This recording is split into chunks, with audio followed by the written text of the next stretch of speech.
మెదక్ జిల్లా కొల్చార మండల కేంద్రంలోని ఎంపీపీఎస్ ప్రాథమిక పాఠశాల విద్యార్థులపై పీపీఎల్ సీజన్ 2 విజేత జట్టు తమ ఉదారతను చాటుకుంది. PPL season 2 winner team captain ఆధ్వర్యంలో జట్టు సభ్యులందరూ కలిసి తాము గెలుచుకున్న బహుమతి మొత్తం 5,000 నగదును పాఠశాల అభివృద్ధి కోసం విరాళంగా అందజేశారు.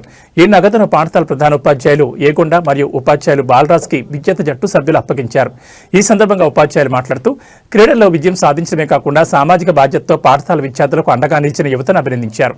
చిన్నతనం నుంచే విద్యార్థుల్లో క్రీడాస్ఫూర్తిని నింపేందుకు ఇటువంటి కార్యక్రమాలు దోహదపడతాయని వారు తెలిపారు. ఈ కార్యక్రమంలో విన్నర్ టీం సభ్యులు అఖిల్, గొండుశేఖర్, జనార్దన్, వినాకర్, ఉదయ్ మరియు ఇతర సభ్యులు పాల్గొన్నారు.